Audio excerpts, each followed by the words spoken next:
Bismillahirrahmanirrahim. Assalamualaikum warahmatullahi wabarakatuh. Perkenalkan, nama saya Muhammad Sujai SMMSI, status dosen pada program studi manajemen STIM Mujahidin Toli-Toli. Mata kuliah yang saya ampu yang akan saya paparkan pada pernyataan deskripsi diri sebagai unjuk kerja Tridharma Perguruan Tinggi sebagai salah satu syarat dalam memenuhi sertifikasi dosen, yakni adalah mata kuliah manajemen keuangan. Mata kuliah manajemen keuangan yang saya ajarkan di tingkat semester 4 dengan bobot 3 SKS. Dalam proses pengajaran mata kuliah ini ada 3 hal yang sangat dipertimbangkan dalam menunjang capaian pembelajaran lulusan, yakni yang pertama itu adalah terkait dengan pemaparan materi. Yang kedua, interaksi dalam proses pembelajaran. Yang ketiga, evaluasi atau asesmen yang diberikan kepada mahasiswa. Pemaparan materi tersebut merupakan bentuk penjelasan-penjelasan yang berisi gambaran-gambaran umum yang terkait dengan pokok bahasan pada setiap kali tatap muka. Dalam interaksi dalam proses pembelajaran itu sangat-sangat dilakukan sebagai tahap awal untuk mengukur serapan materi yang diajarkan kepada mahasiswa dalam kelas. Proses ini diperlukan strategi agar mahasiswa termotivasi untuk memberikan tanggapan atau responnya yang saya lakukan biasanya dalam bentuk memberikan candaan atau memberikan hal-hal yang bersifat melucu yang disampaikan kepada mahasiswa supaya mahasiswa tidak terlalu merasa tegang atau tidak terlalu merasa serius dalam mengikuti perkuliahan. Interaksi ini kemungkinan bisa terjadi, itu bisa tatap muka secara langsung, yang kedua itu bisa melalui WhatsApp, bisa juga melalui pesan lewat email. Sedangkan tahapan berikutnya itu adalah asesmen yang diberikan kepada mahasiswa. Jadi asesmennya dalam bentuk kuis, biasanya kuis memberikan beberapa pertanyaan yang disampaikan atau terkait dengan materi yang disampaikan kepada mahasiswa, atau terkadang minggu depan memberikan pernyataan yang ada hubungannya dengan materi pada pertemuan sebelumnya. Yang kedua, pemberian tugasnya itu baik dalam bentuk tugas mandiri maupun dalam tugas kelompok. Kelompoknya pun itu perlu dibatasi itu supaya tidak terlalu banyak orang sehingga masing-masing semua aktif dalam proses penyelesaian tugas tersebut. Asesmen berikutnya terkait dengan mid test dan final test. Proses ini dilakukan untuk menilai kemampuan mahasiswa terkait kelulusan mata kuliah yang diajarkan. Sebelum saya memperlihatkan video pengajaran proses belajar mengajar mata kuliah manajemen keuangan, saya akan memaparkan inti dari materi mata kuliah manajemen keuangan. Manajemen keuangan merupakan ilmu yang mempelajari proses perencanaan, pengorganisasian, pengarahan dan pengendalian keuangan suatu perusahaan untuk mencapai tujuan yang telah ditetapkan. Pentingnya mahasiswa untuk mempelajari manajemen keuangan agar mahasiswa memiliki kemampuan dalam hal pengelolaan keuangan. Secara umum, berdasarkan beberapa alat analisa keuangan yang berguna dalam proses pengambilan keputusan dalam suatu perusahaan. Jadi, ini terkait dengan capaian pembelajaran yang tercantum dalam rancangan pembelajaran semester untuk mata kuliah manajemen keuangan. Adapun pokok bahasan yang diajarkan dalam mata kuliah manajemen keuangan, jadi ada beberapa pokok bahasan. Pada pertemuan pertama, jadi akan digambarkan terkait dengan atau dipaparkan terkait dengan gambaran umum manajemen keuangan. Pertemuan kedua, ini berkaitan dengan konsep dasar laporan keuangan. Jadi sama-sama kita pahami bersama bahwa dalam penguasaan manajemen keuangan diperlukan dasar-dasar yang berkaitan dengan laporan keuangan. Olehnya itu, mata kuliah ini salah satu prasyaratnya itu adalah mata kuliah terkait dengan pengantar akuntansi. Yang ketiga itu berkaitan dengan konsep nilai waktu uang. Yang keempat itu berkaitan dengan manajemen modal kerja. Pertemuan kelima dan keenam itu manajemen kas. Ini 2 kali tatap muka kita selesaikan karena materi ini beberapa muatan materinya berkaitan dengan kasus-kasus yang memang yang terjadi di perusahaan terkait dengan pengelolaan kas. Sama-sama kita ketahui bersama bahwa kas ini merupakan unsur yang paling penting yang menunjang kelangsungan atau keberlangsungan suatu perusahaan. Pertemuan ke-7 itu terkait dengan manajemen piutang, sedangkan ke-8 itu MITES, ke-9 manajemen persediaan, 10 dengan 11 itu manajemen pendanaan jangka pendek. Ini 2 kali tatap muka juga atau 2 kali pertemuan. Ini kita bahas terkait dengan pemanfaatan. Jadi pemanfaatan utang sebagai sumber pendanaan yang cukup penting dalam menunjang keberhasilan perusahaan. Yang ke-12 ini terkait dengan perencanaan laba. Dalam hal ini analisis break-even point yang digunakan. Yang ke-13 itu adalah kebijakan dividen. Yang pertemuan ke-14 itu adalah struktur keuangan, sedangkan pertemuan ke-15 itu adalah rasio keuangan. Yang ke-16 itu final test. Pendekatan pembelajaran tetap menggunakan Study Learning Center atau SCL, yang fokus pembelajaran dipusatkan ke mahasiswa. Dalam hal ini, dosen bertindak sebagai fasilitator dalam proses perkuliahan dengan tahapan sebagai berikut. Yang pertama, dosen memaparkan gambaran umum pokok pembahasan yang akan kita uraikan. Yang kedua, dosen memberikan materi pengayaan. Jadi memberikan materi pengayaan dalam bentuk kasus untuk didiskusikan. Yang ketiga, memberikan kuis dan tugas berkaitan dengan materi yang diajarkan. Saya akan memaparkan mekanisme perkuliahan mata kuliah manajemen keuangan yang saya ajarkan. Jadi yang pertama, pada pertemuan pertama saya buka dengan memberikan atau mengucapkan salam kepada mahasiswa. Yang kedua, kemudian saya mengajak mahasiswa untuk mengawali perkuliahan dengan membaca doa sesuai dengan agama dan kepercayaan masing-masing, dengan memberikan motivasi kepada mahasiswa agar mudah-mudahan dengan adanya doa, materi-materi yang dipelajari itu dapat tersimpan dan dapat insyaallah bermanfaat di suatu saat yang akan datang. Berikutnya itu adalah ketiga, kemudian memperkenalkan diri. Kemungkinan ada mahasiswa di dalam kelas yang baru kenal atau yang bertatap muka dengan saya selaku dosen yang mengajar mereka. Yang ketiga, mengingat bahwa pertemuan yang saya lakukan dengan pertemuan terkait dengan pertemuan pertama, hal pertama yang perlu saya jelaskan adalah terkait dengan kontrak perkuliahan. Di dalam kontrak perkuliahan ada beberapa hal yang saya tekankan kepada mahasiswa. Yang pertama, penekanan etika dan perilaku pada saat belajar atau pada saat mengikuti proses perkuliahan. Yang kedua, pentingnya kedisiplinan. Jadi baik yang berkaitan dengan waktu maupun berkaitan dengan pakaian. Yang berikutnya, metode pembelajaran yang saya gunakan itu adalah metode ceramah, diskusi, dan simulasi. Jadi ceramah tadi dengan memaparkan beberapa gambaran umum terkait dengan materi yang akan diajarkan, kemudian membuka sisi diskusi, dan kemudian memberikan simulasi dalam bentuk kasus-kasus yang akan kita diskusikan. Yang berikutnya pada media pembelajaran, proyektor, jadi proyektor, spidol, whiteboard, dan media visual dan audio visual lainnya. Sistem perkuliahan yang dilakukan, jadi dengan menggunakan ada dua, bisa digunakan dalam daring maupun luring.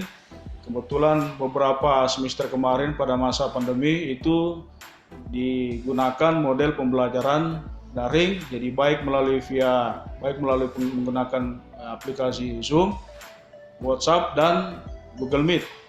Terkadang juga digunakan Google Classroom. Sedangkan luring, jadi baru beberapa pertemuan terakhir ini digunakan tatap muka, itu pun masih pakai blended learning. Itu adalah penggabungan antara tatap muka dengan online atau daring. Bahan perkuliahan dalam bentuk yang diberikan kepada mahasiswa itu bisa dalam bentuk PPT dan bisa dalam bentuk modul yang memang sudah disiapkan. Evaluasi pemberian tugas itu dalam bentuk pemberian tugas, WIT, MITES, dan final test. Adapun yang menjadi indikator penilaian yang diberikan kepada mahasiswa berdasarkan pedoman akademik, STM Mujahidin Toli-Toli, kehadiran 25%, partisipasi 20%, ujian tengah semester 25%, dan ujian akhir semester 30%. Jadi syarat keikutsertaan final test itu kehadiran minimal 75%. Jadi hal-hal yang berkaitan dengan usaha-usaha kreatif yang saya lakukan dalam meningkatkan motivasi belajar mahasiswa, yaitu pada saat pembelajaran metode diskusi. Saya selaku dosen hanya menyiapkan beberapa garis besar terkait dengan materi yang akan saya presentasikan atau yang akan dipresentasikan. Kemudian saya memberikan ke mahasiswa sendiri untuk mengundi materi yang akan dipresentasikan. Jumlah mahasiswa dalam satu kelompok maksimal 3 orang. Untuk anggota kelompok saya lakukan juga mengundi agar mahasiswa semuanya siap untuk bergabung dengan siapa saja. Dengan cara ini mahasiswa sangat menyenangi metode pembelajaran diskusi disertai dengan tingginya keaktifan tiap mahasiswa dalam kelas. Begitu juga metode simulasi dengan memberikan kesempatan kepada mereka untuk menentukan sendiri data keuangan perusahaan yang akan dianalisis sesuai dengan pokok bahasan yang dipelajari. Dampak dari metode ini, itu mahasiswa mampu menyesuaikan diri dengan tingkat kesulitan data-data yang akan digunakan dalam melaksanakan tugasnya dalam bentuk simulasi. Pada aspek kedisiplinan, peran saya sebagai dosen menganggap bahwa kedisiplinan merupakan sesuatu hal yang mutlak yang harus diterapkan dalam proses pembelajaran di lingkungan perguruan tinggi. Selama ini yang saya lakukan, pentingnya kedisiplinan selalu saya sampaikan kepada mahasiswa di kelas sebelum perkuliahan dilaksanakan pada saat tatap muka maupun dengan cara online. Ketidakdisiplinan yang dilakukan oleh salah satu pihak, baik itu sebagai dosen maupun sebagai mahasiswa, akan sangat mempengaruhi ketercapaian pembelajaran dari setiap mata kuliah. Disiplin yang pertama yang paling saya tanamkan kepada mahasiswa berkaitan dengan disiplin waktu.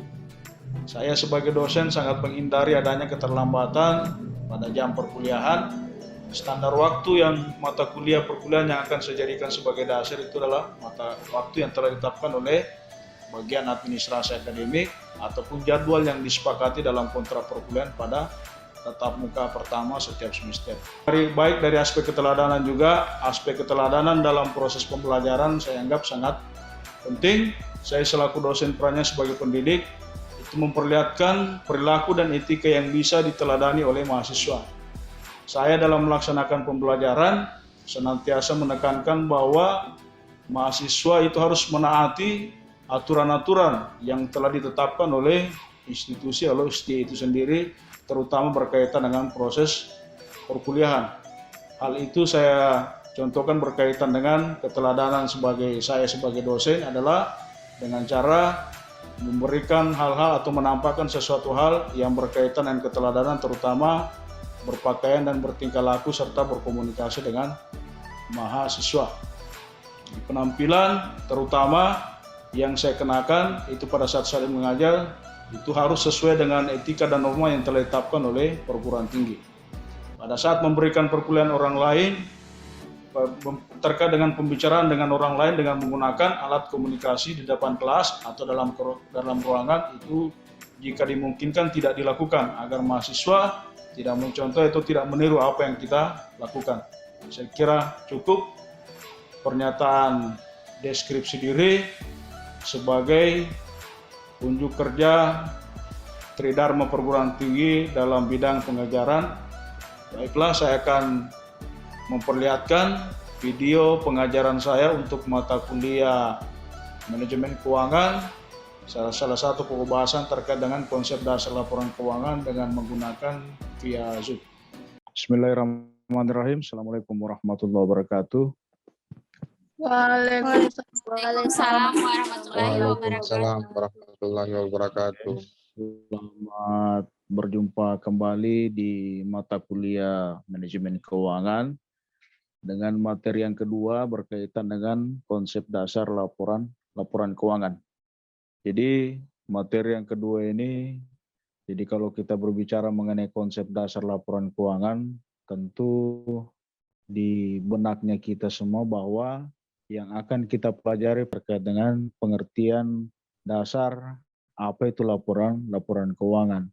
Jadi untuk pengertian dasar sebenarnya dari laporan keuangan itu sendiri, itu kan sudah pernah dipelajari pada saat ajar mata kuliah pengantar akuntansi 1. Jadi baik akuntansi 1 maupun akuntansi 2. Dasarnya Anda sudah belajar di situ, jadi paling tidak ya tentu tidak ada salahnya kita kaji ulang atau kita pelajari ulang terkait dengan konsep dasar laporan keuangan itu sendiri.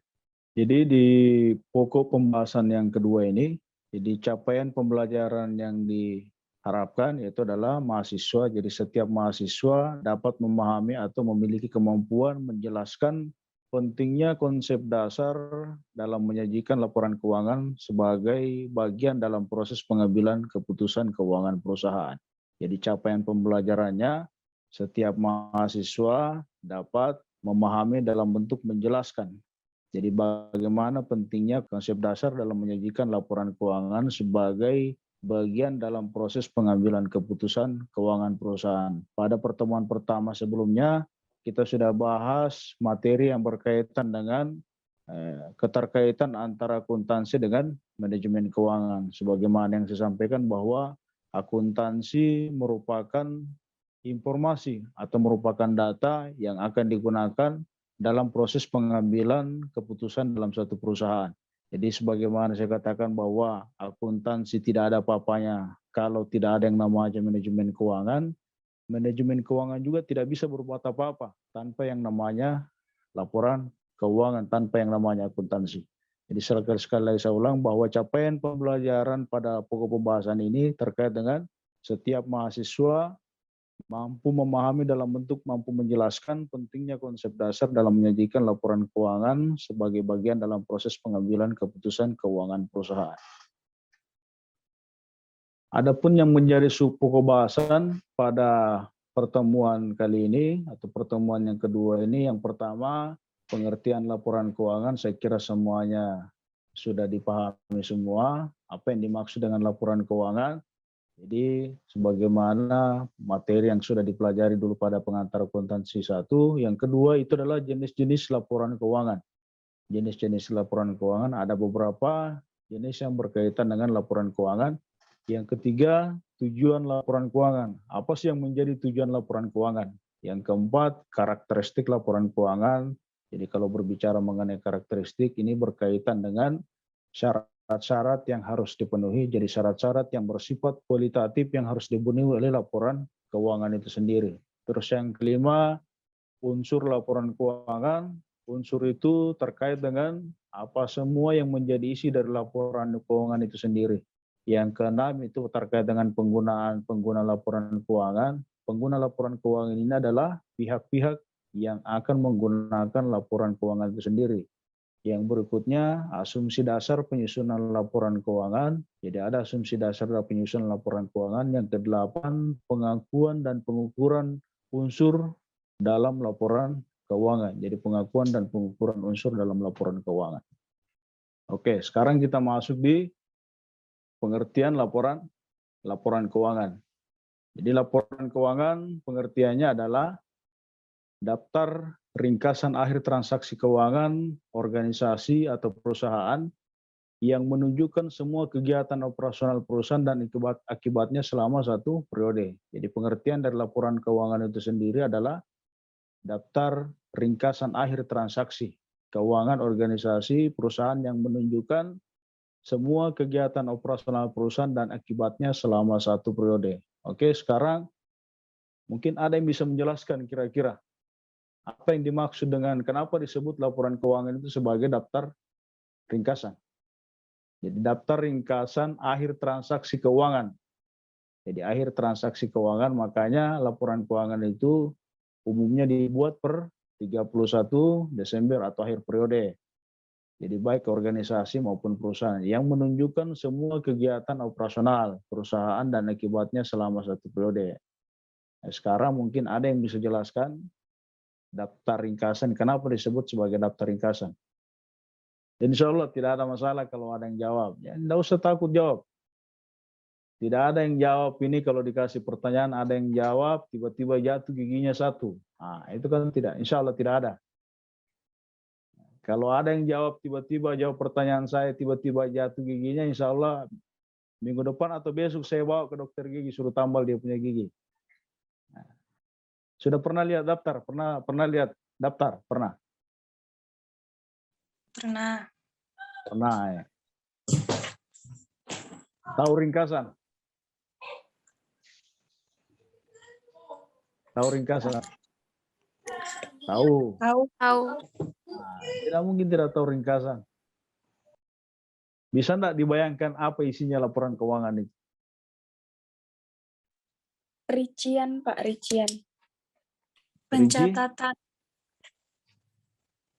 Isinya adalah rincian. Rincian. Jadi ada yang jawab. Ini siapa yang bersuara tadi nih? Kalau tidak salah ini suaranya siapa? Andirna. Iya. Baik.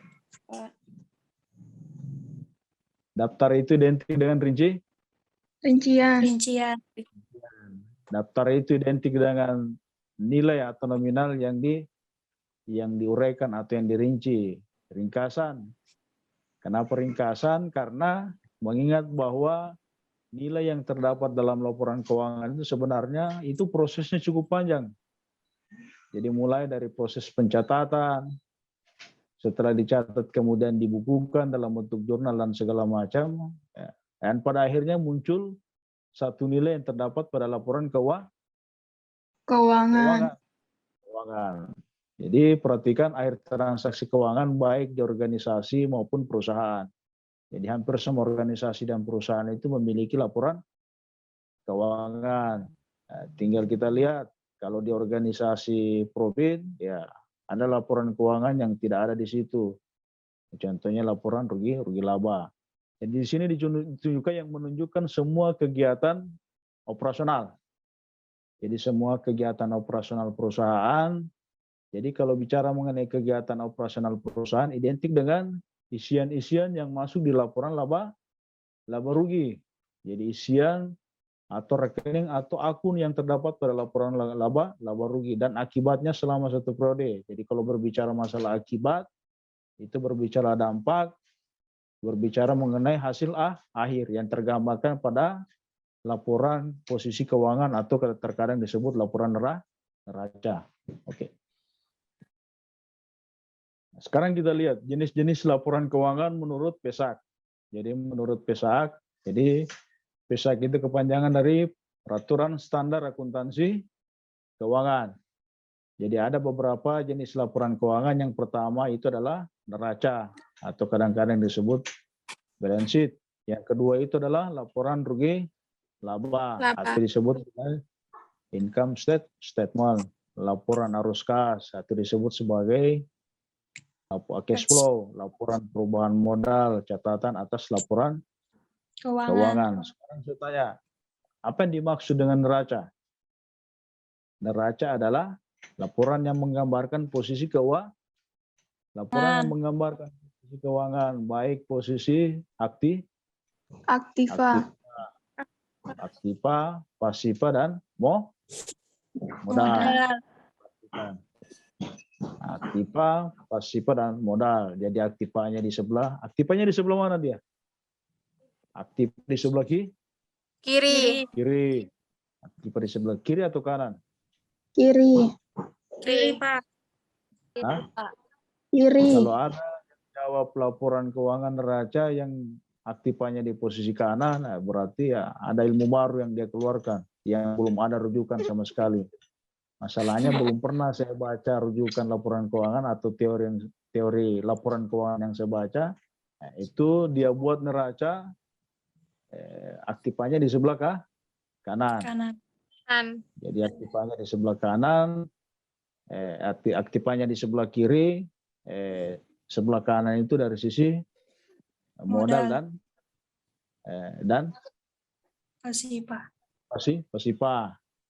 Jadi perhatikan unsur yang terdapat pada aktiva itu sumbernya dari sebelah sebelah kanan. Itu sama dengan kita punya kanan. Biasanya tangan kanan itu kekuatannya lebih besar itu. Identik dengan yang kanan itu kekuatannya lebih besar. Jadi perhatikan unsur yang terdapat pada aktiva itu sumbernya dua. Bisa saja berasal dari utang dan bisa saja berasal dari modal. Sekarang kita masuk di laporan rugi laba atau disebut sebagai income statement. Laporan rugi laba kita lihat ya secara garis besar isinya dua, baik dari sisi pendapatan maupun biaya. Rugi atau laba itu merupakan implikasi dari selisih antara pendapatan dan biaya. Biaya. Ya. Oke, sebenarnya laporan rugi laba, jadi sebenarnya laporan keuangan itu sendiri, itu sebenarnya semua orang sudah bisa, apalagi yang toko-toko kecil itu, mereka sebenarnya itu sudah tahu atau sudah paham bikin laporan keuangan. Cuma memang laporan keuangan yang mereka buat itu adalah laporan keuangan yang paling sederhana.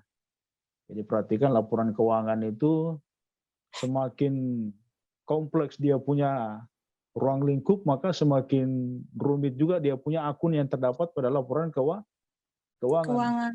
Kalau kios-kios yang ada di pasar itu sebenarnya mereka sudah bisa, mereka secara tidak sengaja mereka itu sudah melakukan sebenarnya atau sudah menyusun laporan keuangannya sendiri.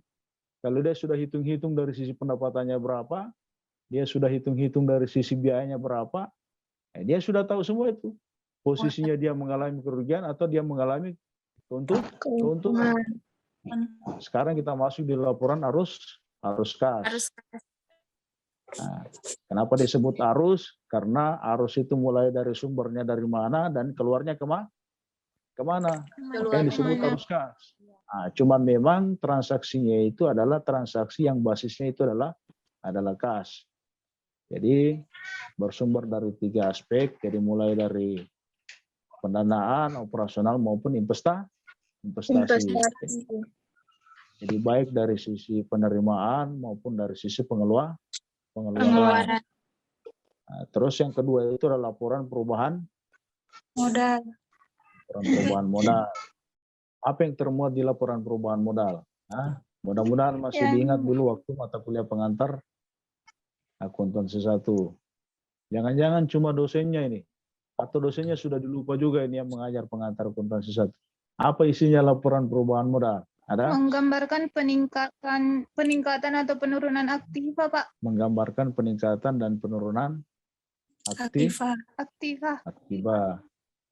Nah, yang disebabkan oleh apanya? Menggambarkan peningkatan atau penurunan aktivanya, Pak. Coba, ayo kamu bisa. Nanti ditanya siapa yang dapat tahap pengantar akuntansi 1. Tidak ada yang mau angkat tangan. Nah, laporan perubahan modal apa isinya? Jadi Ada secara modal umum awal. ada modal Modal awal, apalagi pendapatan. Modal akhir. Modal akhir ada. Ada, Nah, Pak. di antara modal akhir dengan modal awal apa di situ? Modal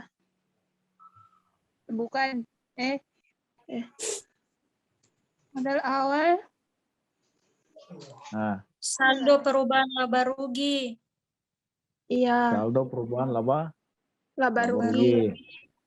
Saldo perubahan laba rugi.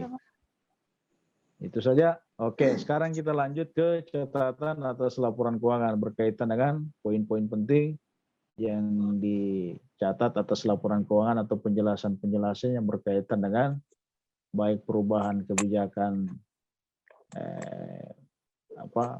penulisan atau transaksi atau analisa laporan itu keuangan itu sendiri maupun dari sisi perubahan kebijakan atas penulisan atau akun-akun transaksi keuangan yang dilaporkan dalam laporan keuangan itu sendiri. Oke, lanjut. Kita lanjut di berikutnya, tujuan laporan keuangan. Ini saya kira semua sudah paham ini. Apa tujuan dari laporan keuangan itu sendiri? Jadi perhatikan, laporan keuangan itu menyediakan informasi yang menyangkut posisi keuangan. Jadi posisi keuangan itu, kalau posisi keuangan berarti terkait dengan neraca. Jadi baik dari sisi aktiva maupun dari sisi Pasifa. Yang kedua itu adalah kinerja keuangan. Pasifa. Yang berikutnya itu adalah kinerja keuangan. Kinerja keuangan itu sendiri menggambarkan laba yang diperoleh perusahaan selama satu periode yang bermanfaat bagi sejumlah pemakai dalam proses pengambilan keputusan. Jadi tujuan laporan keuangan adalah menyediakan informasi yang menyangkut posisi keuangan serta kinerja keuangan yang bermanfaat bagi sejumlah pemakai dalam proses pengambilan keputusan. Lanjut, sekarang kita lihat dari karakteristik. Jadi dari gambaran awal tadi saya sampaikan bahwa karakteristik itu adalah ukuran kualitatif yang harus dimiliki oleh laporan keuangan. Kenapa laporan keuangan itu harus memiliki karakteristik kualitatif? Karena laporan keuangan ini akan dijadikan sebagai dasar dalam proses pengambilan keputusan. Jadi jangan sampai laporan keuangan itu susah untuk dipahami oleh semua orang. Jadi yang bisa memahami laporan keuangan itu sendiri cuma yang bersangkutan yang menyusun laporan keuangan. Jadi diperlukan standar karakteristik laporan keuangan tertentu. Jadi karakteristik dalam laporan keuangan ini termuat dalam peraturan standar akuntansi keuangan. Ini syarat-syarat utama laporan keuangan itu bisa dijadikan sebagai dasar proses pengambilan keputusan. Jadi kalau mau buat laporan keuangan yang sesuai dengan PSAK, jadi sudah inilah yang memang berlaku umum. Sekarang yang pertama itu dapat dipahami. Nah, jadi akun-akunnya itu semuanya standar, semuanya sama. Jadi perhatikan, semuanya sama. Makanya di situ dapat dipahami. Jadi tidak boleh beda-beda. Jadi si A menulis akun kasnya akun A, ya, si B menulis tidak. Semuanya itu untuk laporan keuangan pada posisi neraca. Poin yang di atas itu di sebelah kiri itu semuanya tulis kas atau setara kas. Itu semuanya itu sudah standar yang berlaku umum. Jadi kalau macam-macam ya atau kalau berbagai macam yang diisikan itu ya terkadang ada beberapa pihak yang sulit untuk memahami. Pada saat dia sulit untuk memahami, maka manfaat atau tujuan pelaporan keuangan itu tidak bisa dicapai. Yang kedua itu adalah relevan. Jadi relevan itu adalah kesesuaian antara nilai-nilai atau periode yang kita butuhkan dalam proses pengambilan keputusan. Yang ketiga itu adalah materialitas, ambang batas suatu karakteristik kualitatif pokok yang harus dimiliki. Yang keempat itu adalah keandalan bebas dari kesalahan. Jadi kalau bisa bikin laporan keuangan itu perlu diperiksa atau dicek berkali-kali. Yang berikutnya itu adalah penyajian yang jujur dalam laporan keuangan itu tidak boleh ada kebohongan di situ. Oke, lanjut kita masuk di netralitas. Berikutnya itu adalah substansi mengguli bentuk, pertimbangan sehat, dapat dibandingkan dan tepat waktu. Jadi unsur laporan keuangan, jadi ada unsur laporan keuangan, unsur itu sama dengan apa saja isi dari laporan keuangan itu sendiri. Yang pertama, unsur posisi keuangan itu ada aktiva, ada kewajiban, ada ekuitas. Ekuitas sama dengan modal. Yang berikutnya, unsur kinerja itu isinya itu adalah ada dua, ada penghasilan, ada biaya. Jadi laba dengan rugi itu merupakan implikasi dari proses selisih yang terjadi antara penghasilan dengan biaya. Perhatikan, jadi unsur laba itu bukan unsur dari kinerja, jadi bukan unsur laporan laba rugi. Jadi laba itu adalah implikasi atau efek hasil selisih antara penghasilan dan biaya. Makanya belum tentu muncul di situ laba dan belum tentu muncul yang namanya rugi. Tergantung dari nilainya. Kalau lebih besar penghasilan daripada biaya, maka posisinya adalah laba. Kalau lebih besar biayanya ketimbang daripada penghasilan, maka bukan laba yang muncul di situ, tapi rugi. Rugi. Sekarang kita lanjut. Jadi penggunaan laporan keuangan. Jadi pengguna laporan keuangan itu ada 3. Yang pertama itu adalah investor, yang kedua itu adalah karyawan, yang ketiga itu adalah pemberi pinjaman, yang keempat itu adalah pemasok, yang kelima itu adalah pemerintah. Jadi investor ini merupakan orang yang akan menanamkan modalnya di perusahaan. Jadi makanya ya perusahaan itu kinerja keuangannya harus diperbaiki dari tahun ke tahun. Sedangkan yang kedua ini karyawan berkaitan dengan jaminan balas jasa yang akan diberikan kepada karyawan. Jadi kita karyawan jangan cuma sekedar terima gaji, jangan cuma sekedar kerja. Harus belajar juga atau harus pintar juga membaca laporan Keuangan. Saya tahu kapan bisa mengharapkan yang namanya balas jasa, bonus dan segala macam, kapan tidak. Yang berikutnya adalah pemberi pinjaman berkaitan dengan bank dan lembaga keuangan bukan bank. Pemasok ini berkaitan dengan mitra perusahaan. Yang kelima itu terkait dengan pemerintah. Pemerintah erat kaitannya dengan ketentuan perpajakan dan pengisian atau penyusunan data statistik pendapatan nasional. Oke, asumsi dasar penyusunan laporan keuangan. Jadi asumsi dasar penyusunan laporan keuangan dua, ada yang namanya dasar akrual. Yang kedua itu adalah dasar kelangsungan usaha. Kalau dasar akrual itu adalah dasar pencatatan pada laporan keuangan. Jadi yang namanya akrual itu kapan terjadi transaksi maka langsung dicatat. Ya kan?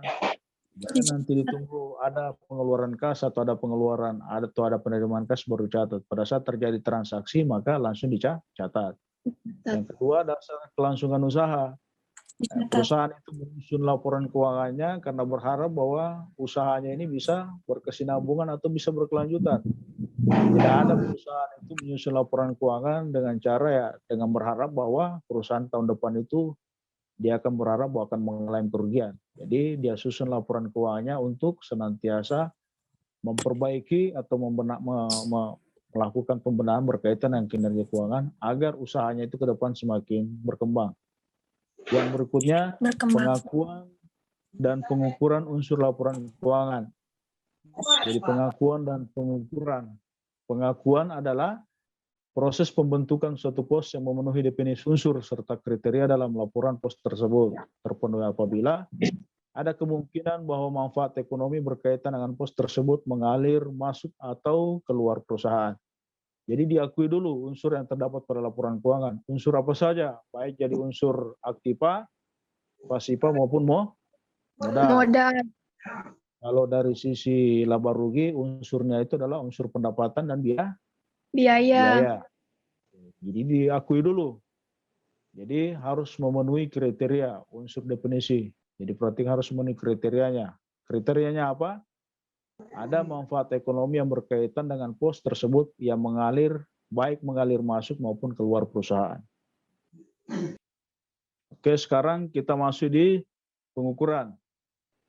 Sedangkan pengukuran adalah proses penetapan jumlah. Tadi pengukuran itu, pengakuan. Jadi kita akui dia sebagai biaya, kita akui dia sebagai pendapatan, kita akui dia sebagai aktiva, kita akui dia sebagai pasiva atau modal.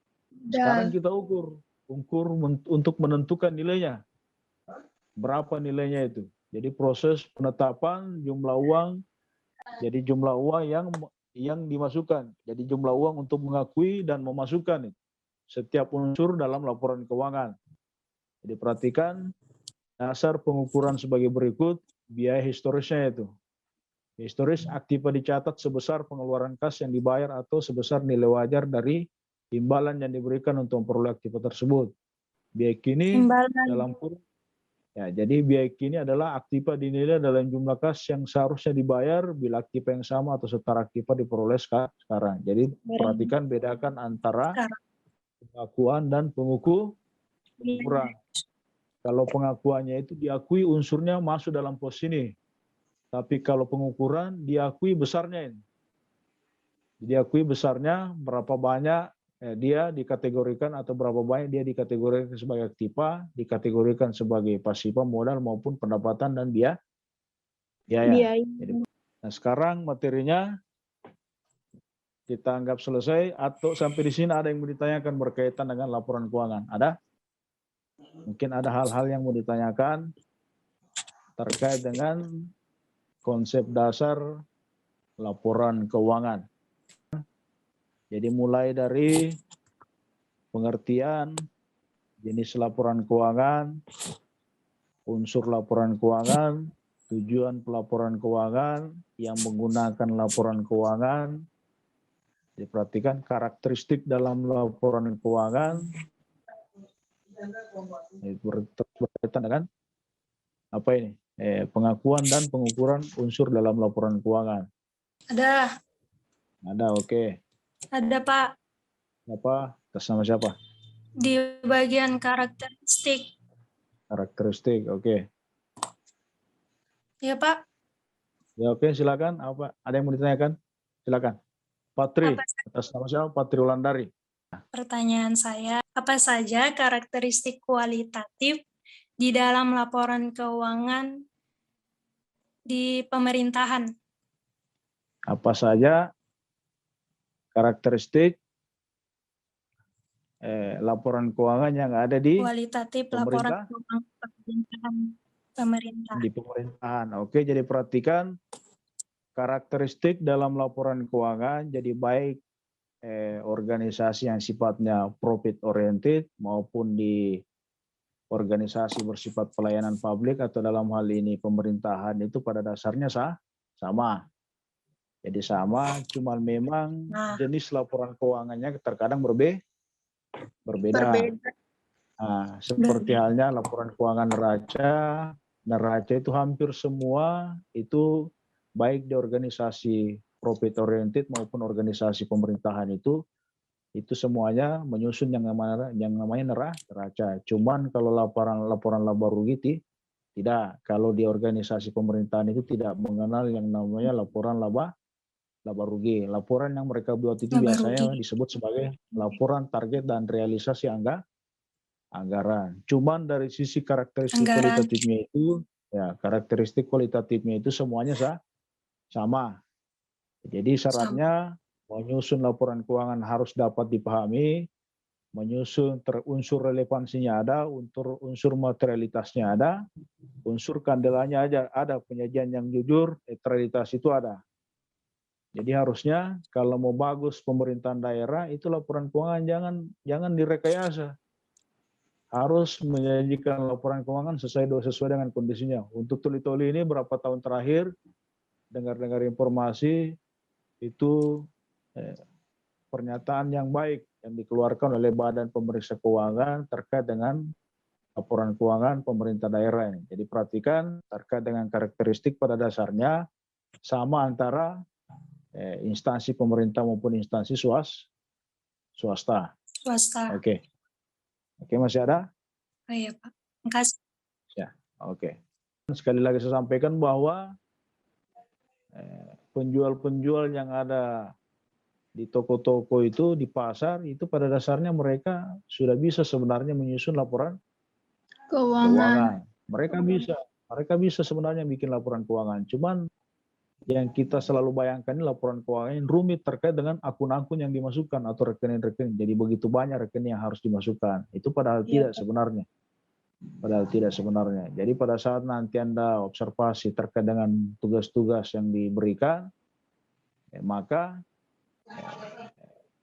sebenarnya kalau Anda diminta mereka butuhkan bantuan untuk menyusun laporan keuangan, tidak usah khawatir, tidak usah bingung. Jadi tidak usah bingung berkaitan dengan penyusunan. Langsung diidentifikasi saja. Jadi pertanyaan atau tanggapan atau respon yang Anda berikan pada saat perkuliahan itu sebagai wujud nyata kemampuan atau daya serapnya Anda berkaitan dengan proses pembelajaran yang kita lakukan. Jadi kalau diam, kita bingung juga apakah mahasiswa mengerti atau tidak mengerti. Tapi saya lihat muka-mukanya ini semuanya muka mengerti semua ini. Saya kira kita tutup saja. Jadi untuk mata kuliah ini saya berikan tugas untuk pembahasan pada pertemuan kali ini saya berikan tugas kepada Anda untuk mencari mengobservasi jenis-jenis laporan keuangan sesuai dengan yang bisa diperoleh di lapangan. Jadi baik berkaitan dengan neraca, laba rugi, arus kas maupun laporan perubahan modal. Jadi perhatikan, jadi saya minta dicari kira-kira jenis-jenis laporan keuangan apa saja yang digunakan oleh pihak-pihak perusahaan. Jadi mulai dari perusahaan-perusahaan yang kalau memang ada UMKM silakan, maupun perusahaan-perusahaan yang besar. Jadi apakah itu neraca maupun laba rugi. Jadi insya Allah minggu depan baru kita presentasikan. Oke, saya Baik, Pak. kira cukup. Jadi pertemuan pada kali ini saya ucapkan, saya tutup dengan mengucapkan billahi taufiq wal hidayah. Assalamualaikum warahmatullahi wabarakatuh. Sampai ketemu di pertemuan selanjutnya. Waalaikumsalam warahmatullahi wabarakatuh. Waalaikumsalam warahmatullahi wabarakatuh. Itulah tadi beberapa hal yang berkaitan dengan pemaparan pernyataan deskripsi diri unjuk kerja Tridharma Perguruan Tinggi yang berkaitan dengan pengajaran. Lebih dan kurangnya mohon dimaafkan.